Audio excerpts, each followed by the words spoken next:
All right. Today, I want to talk about juvenile delinquency and what separates the juvenile justice system from the adult criminal justice system. Juvenile delinquency is essentially when minors, people that are under the age of 18, and it really depends on state statutes because sometimes it could be 17 or 16, but it's when people under the age of 18 violate criminal laws. But there's a twist because when adults break the law, it's called a crime. But when minors do it, it's referred to as a delinquent act. So it's the same behavior, but different label. So it's like calling a toddler's tantrum an emotional expression, whereas an adult's tantrum is a felony. So to begin, I want to talk about brains, specifically teen brains. Because when a juvenile breaks the law, society doesn't just say, lock them up. Instead, we say, their prefrontal cortex isn't done baking yet. The prefrontal cortex, which is the part of the brain that is responsible for decision making and impulse control, it's still under construction during adolescence. And meanwhile, the pleasure seeking part of the brain is essentially throwing a rave. So, yeah, teens are biologically wired to make questionable decisions. And that's why we tend to see them act so immature and in need of guidance and not always punishment. Unless, of course, they do something completely heinous, then society goes, you know what, you're an adult now, surprise. But in general, Scottus has told everyone that we need to treat teens differently because they don't have the same cognitive capacities as adults, and they're more likely to make decisions based off of risk and excitement versus, actually critically thinking things through. They don't always fully understand the long-term consequences of their decision. And so as a result, Scottus has really argued that teens are people that are in need of additional help versus people that we should be locking up and throwing away the key. So when we're talking about the juvenile justice system, imagine a courtroom where there is a judge, but they're handing out therapy instead of jail time. And the sentence is more like, go to counseling and think about your choices. Welcome to the juvenile court. Juveniles get special treatment. There are special laws, there are special courts, and there's even special correctional programming for adolescents. Why?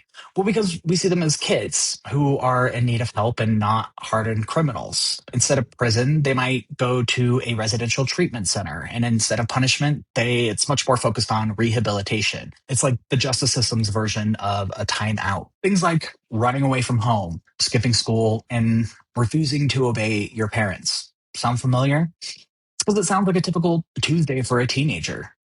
But in the juvenile justice system, these are actually called status offenses, and they're illegal for teens.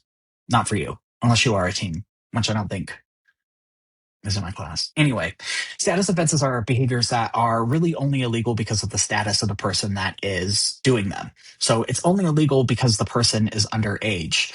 Adults can skip class all they want, though I don't recommend it. But for teens, jail time.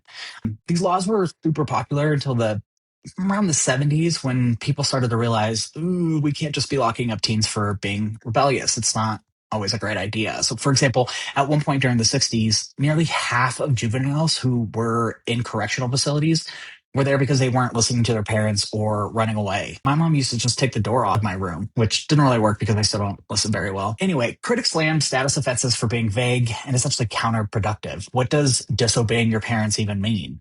Not doing the dishes, listening to Machine Gun Kelly. These laws are often led to harsh institutionalization where kids are exposed to worse influences, the worst of the worst juveniles, or in some cases, even adult facilities where they're exposed to hardened criminals. And surprise, people who come from low income families, who are minorities, and especially female juveniles tend to be punished much more often. And so to fix the mess with status offenses, we got creative. So instead of calling kids delinquents, we started calling them chins or pins, children in need of supervision or persons in needs of supervision. This is because acronyms make everything sound nicer. But in reality, language matters in the juvenile justice system. This was based off of labeling theory, which argues that, ascribing young people certain labels could actually increase the risk of them adopting these labels and believing that they are what people are calling them. So, for example, if you have a teen who is known in the community as a criminal and treated like one, eventually we'll start to adopt and believe that, well, if everyone thinks that I'm a criminal, I'm going to act that way. So this is why we tend to use softer language to reduce the stigma that's associated with juvenile delinquency and dealing with kids who are in need of help versus treating them as they are an adult who should know better and is on the path to being a hardened criminal. States began diverting status offenses away from court and into community programs. And the goal of this is to reduce the stigma, avoid over incarcerating teens and actually helping them deal with the issues that are leading to the delinquency. And it worked. Fewer kids ended up in institutions, but stat offenses are still technically illegal in most states. So don't skip school. Okay. Judge Julian Mack once said that the goal of the juvenile court is not to punish, but to reform, not to degrade, but to uplift. And basically, he wanted the court to be your wise grandma, not your angry gym teacher. So juvenile courts focus more on rehabilitation. They're going to ask teens about, what's going on at school, who are their friends, do they have any trauma, not necessarily just why did you commit this crime, how did you commit this crime. It's less adversarial than our adult system because it is much more supportive. And yes, every state has a juvenile court because even the justice system knows that, teens need help and not always handcuffs. So while the adult criminal justice system is essentially like a gladiator arena where two sides are competing against each other for the truth, the juvenile court is more like a therapy session with legal paperwork. And this is because juveniles, again, tend to focus on the offender and not the offense. And so it's not, what did you do? It's why did you do that? And how can we provide the support so that you don't do it again? And so juvenile courts tend to be much more informal. They tend to be closed from the general public and they tend to use softer terminology. So you're not guilty. You are adjudicated of an offense. You don't get a sentence. You get a disposition. And your records, these are often sealed because the states recognize that, people tend to divert away from crime when they get into their 20s. And when we're talking about sealed, that generally means to the general public, background check companies, but not to criminal justice agencies. They generally can get access to juvenile records. So with that, so not only do we have specific laws like status offenses, we have specific courts such as the juvenile court. We also have specific correctional programs for teens. And juvenile facilities aren't called prisons. They're called things like youth development centers because nothing says rehabilitation like a name that sounds like a summer camp. Juveniles are housed separately from adults to protect them, and the focus is on rehabilitation, not punishment. So generally in these facilities, they are doing their schoolwork, but they are also involved in group therapy and sometimes even individual therapy.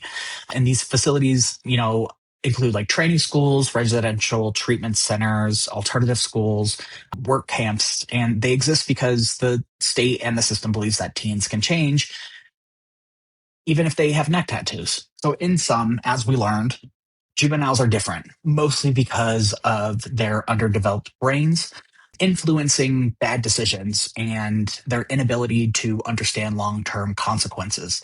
And so because our brains tend to fully develop around the age of 25, sometimes 30 for men, adults are treated much differently as if they should know better. So arbitrary ages like 18 considering you adult doesn't really make any sense. But legally, it does denote when someone becomes an adult status, especially here in Colorado. And so because of the underdeveloped brain, we have different laws, systems, and even correctional facilities for when teens do commit crimes.